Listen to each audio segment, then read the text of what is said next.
Hello everyone, welcome to yet another day in this Clown Decade, the decade where things are only going to get worse before they get better. And today we are carrying on Tom Nicholas's video on how Britain became poor. If you've not watched part 1, I suggest you do, to quickly catch you up with it. 1, the Tories didn't really do austerity to any meaningful degree. In fact, spending went up year on year, apart from 1 year in 2013, and I do mean that in real terms. And secondly, we've not got poorer, we've stagnated. We are about as rich as we were in 2007.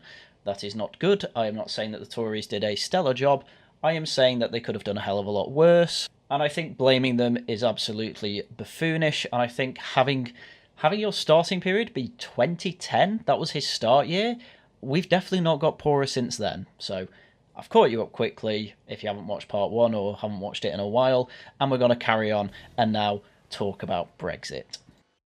To understand this next part of the story, we need to take another look at this graph. There's a lot that pollsters got wrong when calculating voting patterns prior to the 2015 general election. And now that part 2 is post the now Labour landslide election of 2024, we can see that a similar thing happened again. There is something very odd going on in the polling industry. Somehow they always underestimate Tory popularity and overestimate Labour popularity. I hope he actually goes into why that possibly is, because the biggest theory going on at the moment is basically that everyone is a shy Tory, because of the rhetoric around Tories effectively being murderers. People have said that in the mainstream. But one thing they did spot correctly was a steady rise in support for the UK Independence Party. Yeah, but that wasn't particularly controversial because voters went to UKIP from the BNP. I wonder if he's going to bring that up. Not that UKIP is like the BNP, it's just that the BNP had a bit of an issue when Nick Griffin went on Question Time and everyone saw that he had rather extreme views, and UKIP were the more acceptable face of nationalism, I think we can call them. Anyway, he quickly explains UKIP were a pressure party to try and get the UK out of the EU. Which isn't an entirely fringe desire. Support for the EU has fluctuated constantly since the UK joined the bloc back in the 1970s, particularly as a result of its impact on immigration. That's true. Leaving and remaining tended to be quite correlated to how the EU behaved. When it behaved more as a trading bloc, which was the whole point of it, people were pretty happy to stay in there. When they started to go more towards a unified European federal state, people started to want to leave it because people understand that Parliament is sovereign. And obviously when the Schengen zone came in, which the UK was never technically in, but if we wanted to stay in the EU, we would definitely have to start joining up with. However, we did have an agreement to freedom of movement within the EU, and this is where people had issues, obviously. A lot of Polish people came over, there was a few issues with Polish gangs, and obviously there was the issue of depressing wages, because obviously a lot of, again, Polish people would come over, become builders, and work for a lot less than British counterparts, and people in Britain didn't particularly like that. All of the available research suggests that this has a positive impact on the UK economy. This is going to be very interesting. We've completely stagnated for the past, 16, 17 years, something like that, when immigration has never been higher. I'm kind of wondering if Tom is going to try and make the case that it's because we left the EU that we've actually dropped in terms of our economy, got poorer as his narrative is, when by any stretch of the imagination, if migration was supposed to help the economy, then we should literally have the most booming economy we've ever had in our lives. In fact, throughout the history of Britain, immigration has literally never been higher. And yet, as Tom is trying to say, we're getting poorer. So how do you square that circle? But in an era of economic downturn, immigrants have become an easy scapegoat. Well, as I kept showing in my last video, GDP per capita in real terms has basically flatlined. It's not got better. Now, you compare this to immigration trends over the same amount of time, as I say, that GDP per capita should be skyrocketing, especially when it comes to post-pandemic levels, if migration truly correlated with economic wealth, which it obviously doesn't, but there's basically no correlation whatsoever. Again, the issue we have in Britain is productivity. It's nothing to do with migration, it's nothing to do with whether we're in or out of the EU, it's all about productivity, and we have not improved productivity, especially in the public sector, for a decade or so. That is why we have stagnated.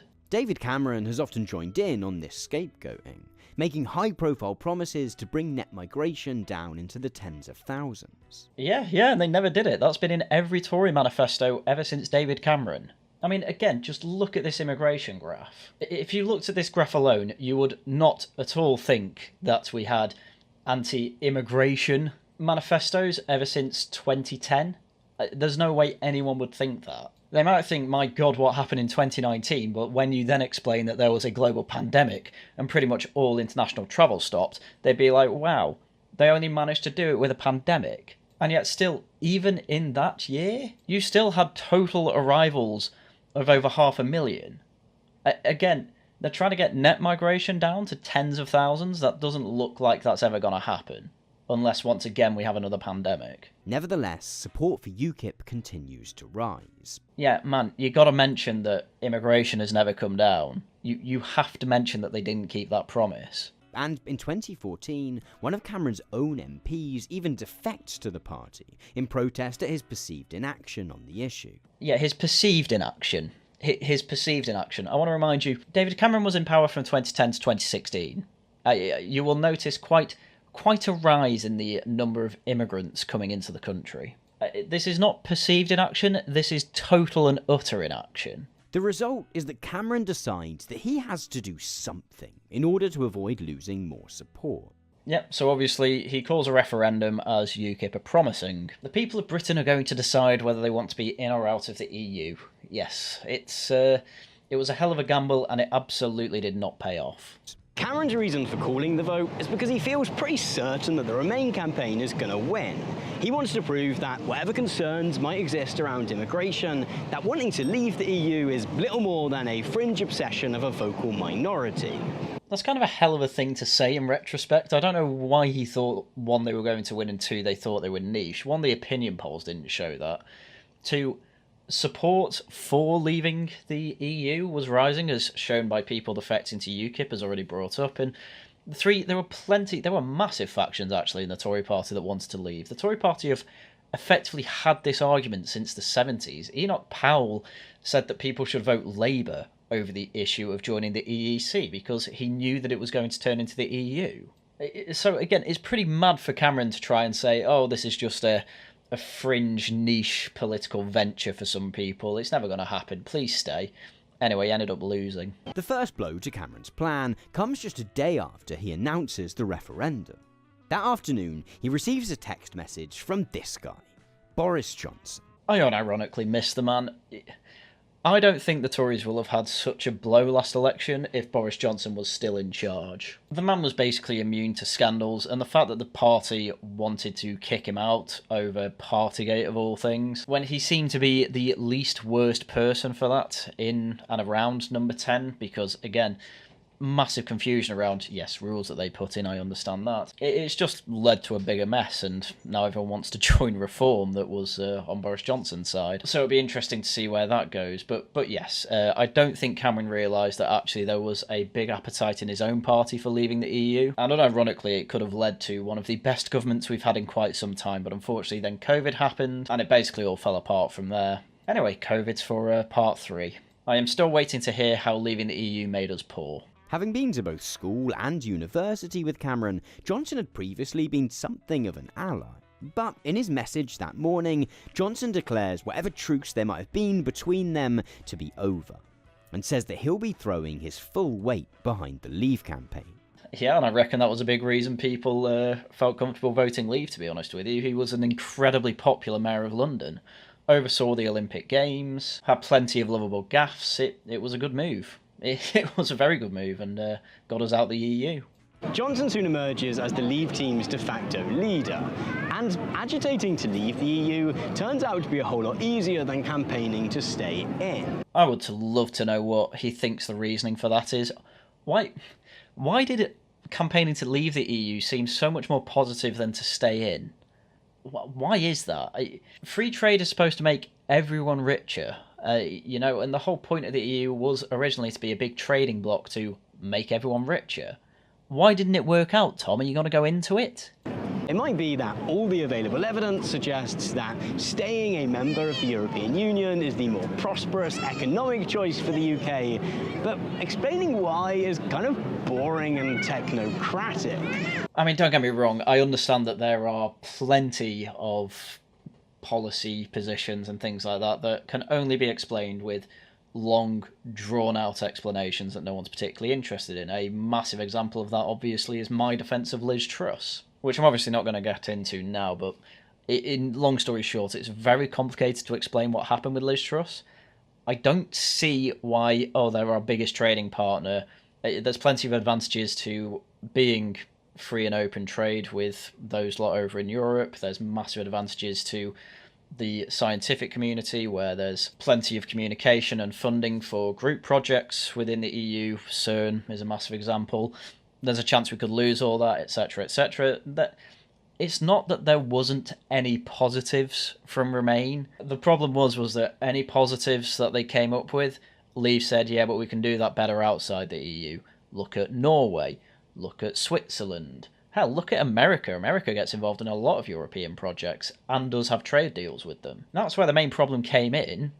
Leave just had a reply to everything, and so they couldn't carry on with the positive vision of staying within the EU, because it fed into Leave's positive vision outside the EU. Whatever the evidence suggests, it's just kind of difficult to inspire some kind of deep adoration for a somewhat bureaucratic trading bloc. I mean, again, you can't miss out the fact that it's not just a trading bloc, it is a political force as well. It's got its own central bank, it has its own parliament building, it has an executive. It's got its own national anthem, for God's sake. There were plenty of talks around the time as well of them amassing an army. I still remember giving that reason to my brother and him saying, I need to buy you a tinfoil hat. And then that's basically turned out that, yes, there were plenty of talks about making an EU army. Looking at it just from the economic side, it's kind of almost a red herring. I think people would have been happy to be poorer and be out of the EU, and luckily we only stagnated instead of getting poorer. And a big part of that, actually, is because Liz Truss was very good at getting trade deals when she went into the cabinet as the minister that deals with trade. I can't remember her position exactly. But I still remember one of the big reasons that I actually went from the Remain side to the Leave side is because I actually started researching all this stuff, and it was actually a BBC documentary by Jeremy Paxman, of all things, where he basically just explained how the EU Parliament works. And it seemed like a colossal waste of money. Because when we have our own parliament to make our own laws, the laws they were making were largely pointless. I remember Carl Benjamin's story of going to the EU was when he went to visit with UKIP, the EU were discussing regulations on candle wick length. If you're getting to the point of discussing how long a candle wick should be, you've probably got so much regulation that you probably actually need to cut some down. But they waste a lot of money going from Brussels to Strasbourg, because that's where the two parliament buildings are. MEPs are basically just rubber stampers. They don't really have any particular power. It's the council of the 27 nations that actually make all the decisions. It was 27 nations at the time. And all those people were appointed by member countries, so were completely unelected. The point I'm making is that there were plenty of political problems. To put this all down to immigration and economy alone, I think is missing the rather larger point, which is that also, yes, a lot of people had an issue with the politics of the EU, as well as immigration, as well as economics. It is kind of a mixture of all three, depending who you ask. The Leave campaign, by contrast, is free to weave a highly emotive narrative, which stitches together a whole range of distinct issues under the banner, Take Back Control.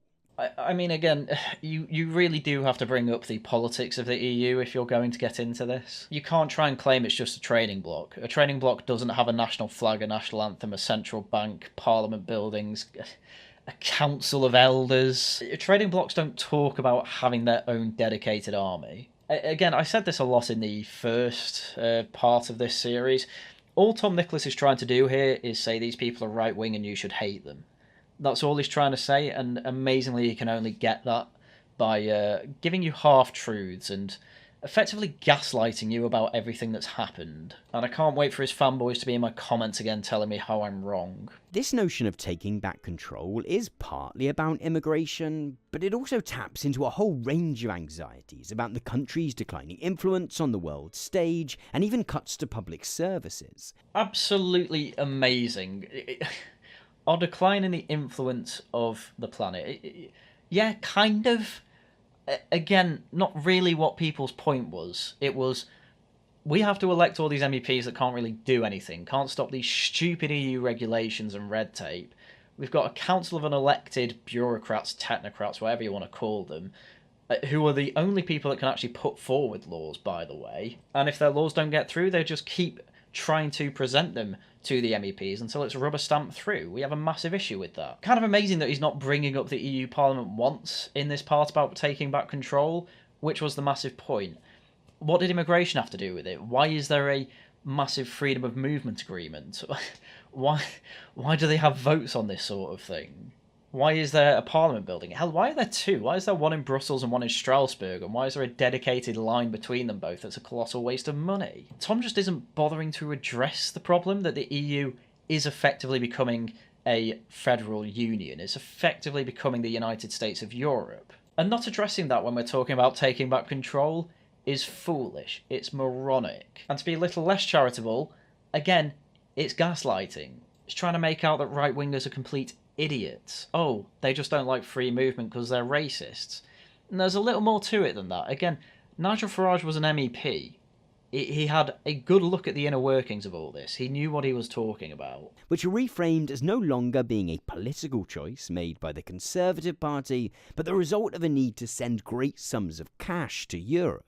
Yeah, we were a net contributor to the EU. We were, I believe, one of two countries that were net contributors. It was only us and Germany who were actually net contributors to the EU. What do we get out of it? A bit more free trade with Europe, sure. Is that possible to do outside of the EU?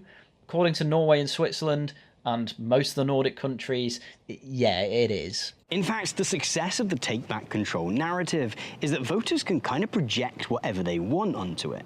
It allows Brits to take whatever their frustrations might be with contemporary Britain, no matter whether they are real or relevant, and redirect that anger at the EU. Yeah, Dominic Cummings was an absolute genius when it came to political campaigning. Obviously, we're probably going to go on to it, but that moved on to, obviously, Vote Leave being part of the Tory party, and they effectively got Johnson that landslide victory. And the reason that people can project whatever they want onto it is because an awful lot of people's anxieties did come from the EU directly. Like, they had reason to be worried about it.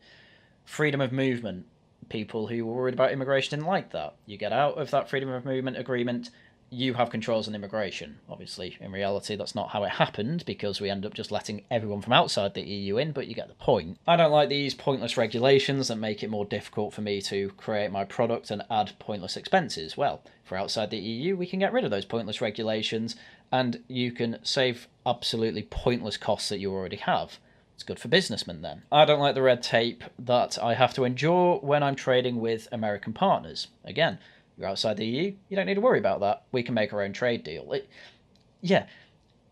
Tom, the issue I have basically with what Tom has said here is that he's effectively saying that it's not true. And that's not the case. It is true, or was true. Obviously, the issue we have at the moment is that Boris Johnson came in and, with Dominic Cummings, did make the promise that a lot of this would be put in a bonfire, but COVID happened, and then he was kicked out, and other things got in the way. And then obviously we got Liz Truss in, who was going to continue to actually make the pro-growth programme, get rid of the pointless regulations, cut taxes, things like that. She got kicked out instantly because the Bank of England didn't like her. And then we got Rishi Sunak, who is good as a middle manager. It was a good chancellor. Mostly did as he was told and actually delivered what he was told to deliver. Pretty bad leader, though, because he's a middle manager. He does not have the qualities to actually lead a country and take us to a pro-growth route. I mean, to be fair, I don't think Liz Truss had those qualities properly either, because she's somewhat socially awkward. However, again, she is good as a minister, so we should have kept Boris Johnson, basically. And I reckon we'd be in a hell of a better position without COVID because of it, because he only really went mad after COVID. So just because what was promised in theory didn't happen in reality is because, well, reality got hit with a few curveballs. But to try and say that because of this, it's not true that we'd take back control and that people's hopes were completely undeliverable, which is the implication here, completely wrong. Throughout the referendum campaign, David Cameron had promised that he'd continue to serve as Prime Minister regardless of the outcome of the vote. Not 10 hours passes after polls close, however, before he reneges on that pledge entirely and resigns.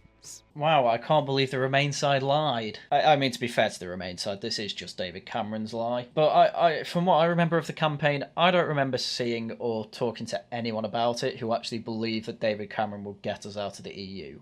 No one believed it. Everyone could see that it was David Cameron's gamble to try and keep the Tory party in line, and the gamble failed, and so he completely left. He did the same with the Scottish referendum. Luckily, he won that one. But David Cameron's entire premiership was based on, right, there's a lot of separatism from all different factions around the UK. Let's pacify them by having a final vote and say, right, Scotland, you want to leave? No, that's great. Do we want to leave the EU? Yeah? Oh god, this hasn't worked out as I expected.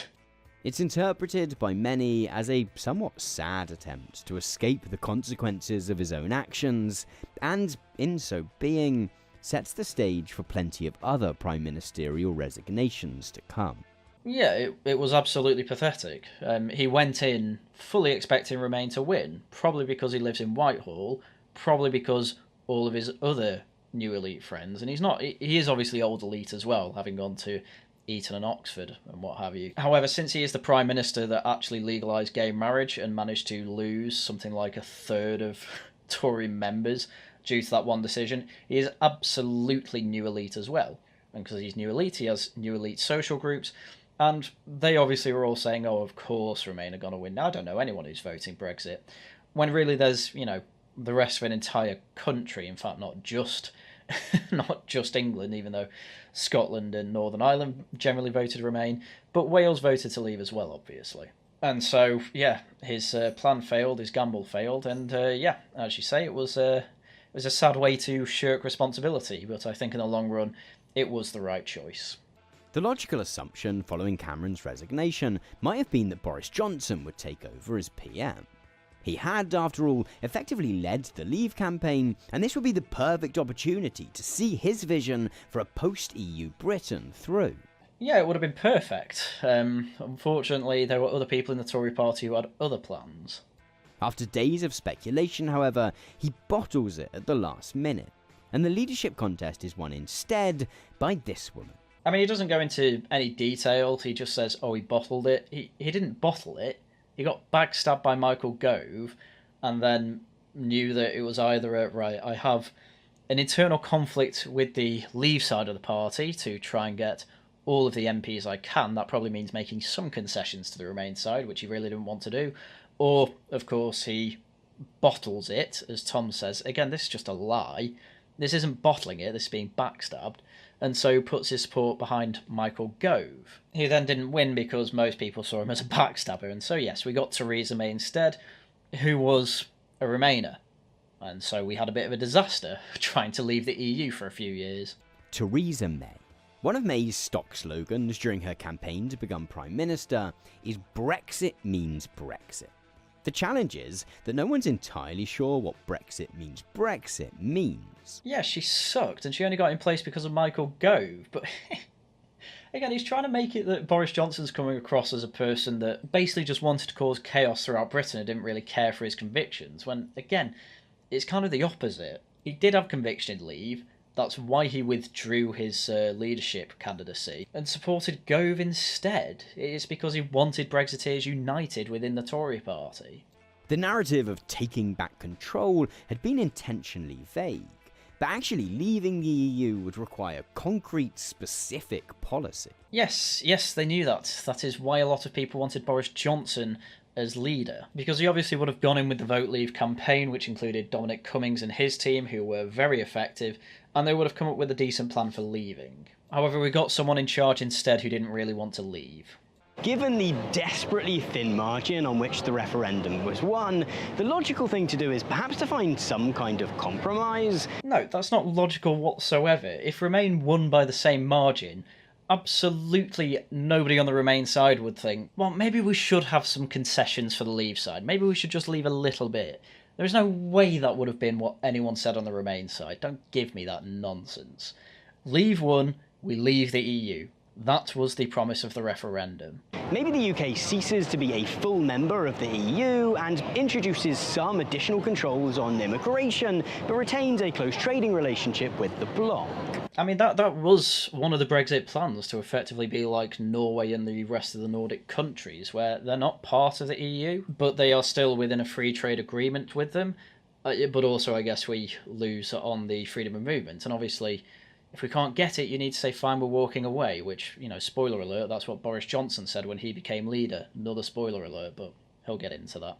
I'm still waiting to hear how this made us poorer, by the way. This is just one long tangent of I hate Brexit. For many Brexit-supporting members of the Conservative Party, the only acceptable way forward is to make a complete break from Europe and to seek closer ties with the US instead. I mean, they actually have a growing economy, so that makes an awful lot of sense. A lot of European countries were a lot like us. They have completely stagnated since 2008. I mean, if you just take a look at the GDP per capita when you compare them, they're all pretty much the same.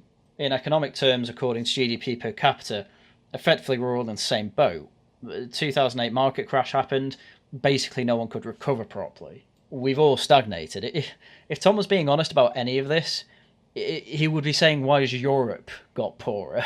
Because by this standard, we're all pretty much in the same boat. Now, we put America on top of that, and it's just a completely different ballgame. They're basically unaffected by the 2008 market crash. They recover pretty much instantly and just keep going up and up and up and up. And that's the type of graph that I would love to be seeing for the UK. But as mentioned, we've not. Neither is the rest of Europe. Maybe trading with a growing economy is better than trading with a stagnant economy. Opposing these are a smattering of pro-Europe activists and MPs across the major parties who are dead set on frustrating the process entirely. It wasn't just in the parties, by the way. It was in the civil service, it was in the Supreme Court as well. It wasn't just Parliament that had the issue. Effectively, all of Whitehall was a massive Remainer bloc. It's kind of a miracle that we got Brexit done at all. But for Whitehall to keep running as it is, where the civil service are effectively in charge, they need to make some concessions every now and then just to keep up the facade that Parliament is in charge. May's one point of solace is that public support for the Conservatives has been steadily rising since the referendum, as voters who had been drifting towards UKIP have come rushing back to the Conservatives. Well, that and Corbyn was in charge, and absolutely nobody could understand what the actual Brexit policy was for the Labour Party. I believe it was something like, oh, well, we'll try and do it. If we can't get anything, we'll just do whatever they say. And if that doesn't work, we might have another referendum. And if that doesn't work, we'll just go back to the negotiating table and basically be in permanent negotiations. That's pretty much what people thought Corbyn was going to do, because he was a bit of a shy Brexiteer, but obviously can't do that in a party full of Remainers. She therefore decides that what the country needs is another election. Her hope is to increase her majority in Parliament and thus make it slightly easier to pass the various bills necessary to facilitate an orderly Brexit. Yeah, and then she started putting forward policies that were going to absolutely ruin her voter base. The dementia tax, which wasn't even unreasonable, by the way. It was basically a roundabout way of taxing people on pensions. It was effectively means testing pensioners by taxing those that had higher private pensions. I mean, it's already tax-free to go into pensions, so I think when you have an income from your pension fund, taxing it isn't the worst thing in the world, but obviously pensioners vote Tory, and they were not happy that they were going to tax them. And then fox hunting ban was... why even bring that up? Just leave it. She would have been fine. Much like Cameron's gamble with the referendum, however, this is not what happens. The following election campaign is a car crash for May, who turns out to be almost impressively uncharismatic. Yes, I think we all remember the Maybot. Strong and stable government, I think, was another tagline that they were constantly using, which, given the amount of Tory infighting going on, just wasn't sticking. At one point, she tells a reporter from ITV that the most rebellious thing she's ever done is run through a field of wheat. I mean, that has become a meme, and I know people that still bring it up today. I just don't know why that would be in the video as something uncharismatic. I think that was one of her more charismatic moments. As I say, bring up the Maybot. That was very uncharismatic. When questioned on policy, she has a habit of simply repeating stock slogans about the need for, quote, strong and stable government. The result is that come election day, May doesn't secure the increased majority she expected, but loses seats instead. Yeah, seriously, the Tories have had some absolutely horrific political blunders over the past decade or so. It's kind of a miracle it's taken this long for Labour to get in charge, but, you know, that's because they had Corbyn in charge. And obviously, this time round, we had Reform biting completely into the Tory vote. And so it's no surprise that they got as few seats as they did this time round. Clinging on to power thus requires her to form a pact with the right-wing Democratic Unionist Party. Yep, and obviously you've got pretty much every opposition that doesn't want Brexit to happen. I mean, you maybe have some people in Labour that want Brexit to happen, but pretty much every other alternative party in the UK at the time was completely anti-Brexit. Lib Dems said they just wouldn't leave the EU, where most others said they'd have a second referendum, which was effectively them begging Brexit not to happen. And obviously no one knows what Labour policy was on Brexit. This means that gathering enough votes to pass a Brexit deal through Parliament becomes even more complicated than it was before. This is just a massive history of how Brexit happened. What's this got to do with the economy? How Britain became poor? Tories had a massive infight about Brexit, then got it done. How is this affecting the economy? Anyway, he goes on to talk about May's withdrawal agreement, which would include a soft border between Northern Ireland and the Republic of Ireland. And while these protections are intended to avoid any disruptions or complications to the Northern Irish peace process, for the most committed Brexiteers, they represent an unforgivable failure to completely detach from the EU. Yeah, it made concessions to the single market and made it so that the UK was still under the influence of the EU. We didn't want any of that. That's what Brexiteers were quite clear about. After 3 failed attempts to get her agreement through Parliament, May decides that she's had enough. Yeah, I can't believe the MPs are actually trying to implement Brexit. I can't believe they didn't like this soft Brexit. God, I still remember those terms. Hard Brexit meaning actual Brexit. Soft Brexit meaning, maybe we could be a little less harsh about the EU, maybe still have some other influence. Nah, people don't want that. Hence the next part of the story. Once again, the nation tunes in to watch a Conservative Prime Minister stand in front of 10 Downing Street and announce that they're going to walk away from their responsibilities. I mean, to be absolutely fair on May, it's not like she actually absolved herself of the responsibility. She went through a few years of actually trying to get her plan to go through, and it just wasn't working. I mean, at that point, what's the point in continuing? She's not getting the Brexit that she is pushing for and wanting. I will instead allow someone else to take over and put in the Brexit that they see as harder, more in line with what the Brexit vote was about, and who actually has the passion to leave the EU. It's perfectly fine. We don't need to be harsh on May for this decision. A large part of being Prime Minister and being a leader is knowing when you are not the right leader for the job at the moment. And Theresa May wasn't. She's still part of the Conservative Party. She's still campaigning. She still has a responsibility within the party. She just shouldn't have been Prime Minister at this point. Or probably ever, given that she put the freaking energy price cap in, which ruined the energy market. With the UK's top job vacant once again, Boris Johnson decides that his time has come. And his fellow Conservatives clearly agree. He sweeps the subsequent leadership contest and officially takes over as Prime Minister on the 24th of July 2019. Yeah, it was a total landslide. Pretty much everyone, even when May was Prime Minister, was saying it should have been Boris. Should have been Boris. And obviously going in with Dominic Cummings and vote leave was an absolute blessing for number 10. It's a shame that COVID happened, not even half a year after he got in? And obviously we had another election, which I'm sure he's going to go into. Johnson's approach differs from May's in 2 key ways. Firstly, Johnson is far less worried about the prospect of a so-called no-deal Brexit. in which the country simply crashes out of the EU without having negotiated a future trading relationship with it. I mean, yeah, that's basic art of the deal tactics. If you're clear you're not going to walk away, you are effectively giving your opponent entire negotiation power. This was people's issue with May. She wasn't willing to walk away with no deal. Therefore, loads of concessions were constantly having to be made. Boris Johnson, with obviously help from his team, came up with an alternative. We will literally just walk away. You know, we've got we've got America that we can have closer ties with.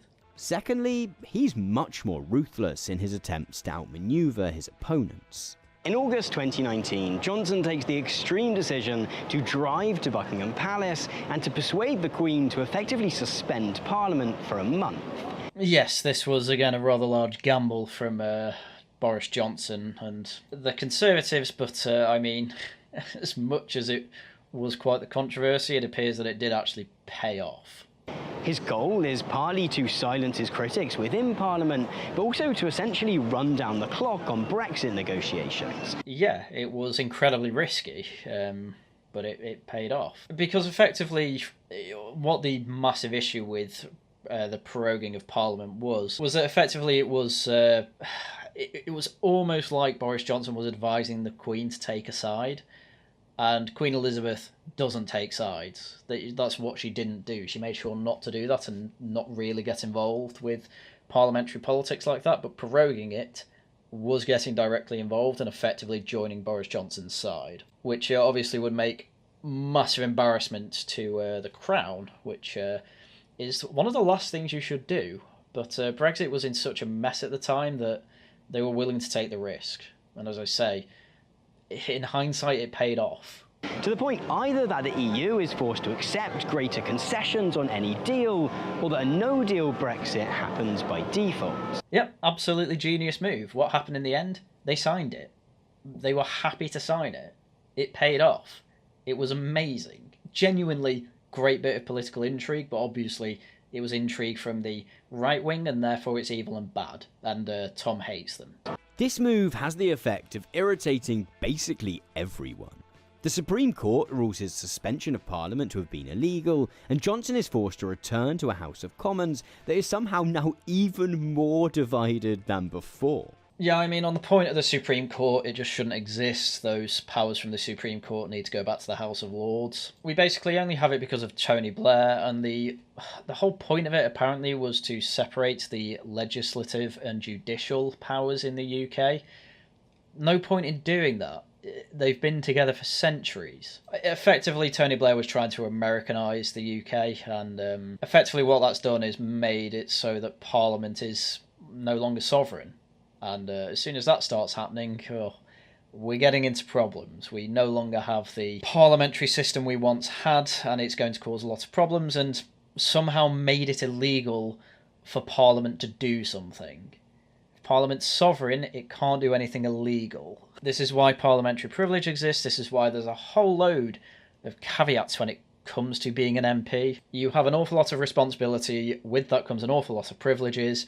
One of those is that, yes, as a parliament is sovereign, it can't do anything illegal. And yet the Supreme Court found that it had, which is crazy. He thus decides that what the UK needs is another election. Well, yeah, again, they went up in the polls, for a start. UKIP was effectively completely neutered. It was dead at this point. And obviously Dominic Cummings, being high up in Downing Street, effectively being a direct advisor to Boris Johnson, he understood how to win the election. So of course they did another election. Bear in mind, they were still in coalition at this point. And this time, well, it actually does go to plan. Johnson campaigns using another three-word slogan, "Get Brexit Done." Yes, slogans work. I get it. Why is he trying to make out that meaningless slogans are somehow a novelty when it comes to politics? Labour had a slogan at the time. Do you know what it was? For the many, not the few. What the hell does that mean?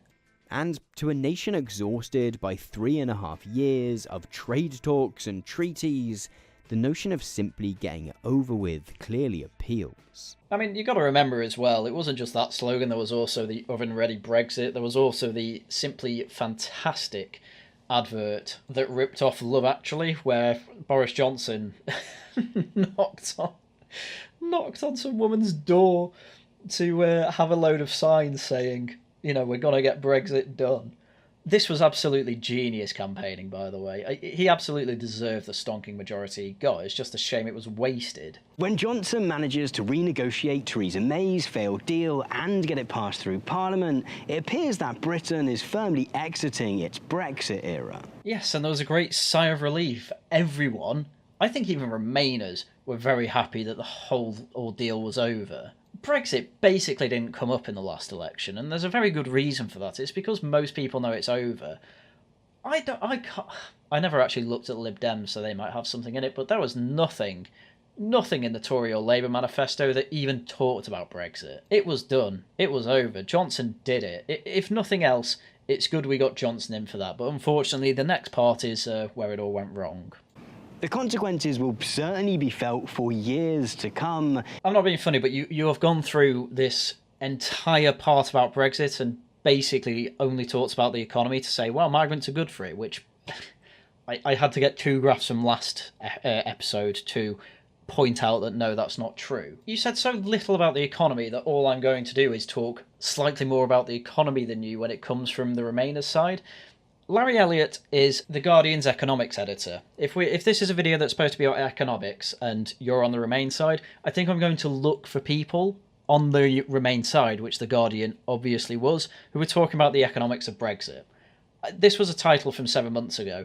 Got news for those who say Brexit is a disaster. It isn't. That's why rejoining is just a pipe dream. This whole video is supposed to be about how Britain got poor. You have done absolutely nothing on economics, this entire part about Brexit. Nothing. Zilch. I don't know why it's in here if you're not talking about how this affected Britain economically. You're saying that the consequences are being felt. Okay, this is a video about economics. Nobody agrees with you. Nobody, absolutely nobody has come out and said, definitively, things economically are worse because of Brexit. No one can say it. The best they can say is that, well, it wasn't a disaster. That's effectively the same way as saying nothing really happened from it. It's not really changed anything economically. And because so little changed economically, it's really stupid to put it in this video of how Britain got poorer. We didn't get poorer via Brexit. If we did, you'd have plenty of statistics to give us. Instead, this entire part of the video was about how the Tories were in a bit of a mess for a few years post-Brexit. What did any of that have to do with how Britain got poorer? All you can say is, oh, the consequences from Brexit are being felt. Where? In terms of economics, where? But the political wranglings, at least, begin to die down. The consequences are felt absolutely everywhere and for a long time, but politicians aren't talking about it. How do you say that sentence? These consequences are apparently so great that their ripples are still felt to this day and will be decades in the future. No politicians talking about those ripples, though. What the hell? All I can gather from this is that effectively Tom agrees that nothing really happened economically due to Brexit, and so basically just made this entire part to say, look at the Tories. They're idiots and couldn't get themselves together for a few years. And then they managed to do it. And they got Brexit done so well that now basically no mainstream party talks about it. Well, this is the end of the part, by the way. He only has this to say. And they do so just in time for a new challenge to appear in the form of COVID-19. Yep, so that was the end of that part. Absolutely nothing to talk about in terms of economics from Tom there. There was nothing. There was just, it's generally agreed that migration helps the economy, and he just brought up GDP figure, he didn't even bring up any figures. He just put forward headlines from newspapers. Obviously, GDP per capita in the UK has basically been stagnant for the last decade. Immigration has only gone up, apart from when COVID-19 happened, which obviously we're going to get into next time. But I cannot believe how bad that part was. I don't know. I think if you asked anyone, in fact, people, I know leftists are going to be in the comments, so this is something I'm generally going to ask you. When you say that I did badly this episode, I want to know what Tom said the economic consequences of Brexit were in this part. I want you to tell me what he says the economic consequences of Brexit are, because he didn't say anything. He didn't say that there were any economic consequences of it. He just said, the consequences, of Brexit will be felt far and wide, but politicians aren't talking about it. That's because the consequences aren't really being felt.